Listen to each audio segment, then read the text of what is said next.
My name's Majorie and I'm a Hawick Welcome Host. A friendly face on the high street goes a long way. Visitors to Hawick have often been greeted by the team here.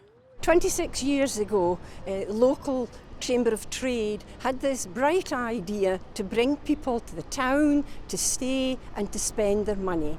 We've now been going continuous since that 26 years, and we go from strength to strength, welcoming visitors, encouraging them to stay just a little longer, and the most important thing is to spend in the local shops.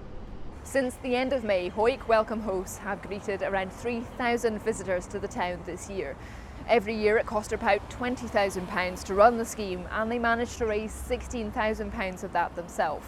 The other £4,000 has previously been sourced from the Neighbourhood Support Fund by Scottish Borders Council, but this year they only got £1,000 from that, leaving them to plug the gap elsewhere. Thankfully, the remaining £3,000 was granted from the Hawick Common Good Fund this week. Had it not happened, there were other sources, and it may have been that we did have to say, right, we're going to have to finish early because we can't get that. But as I've said, we have great support from the councillors, and they've come up trumps yet again for us.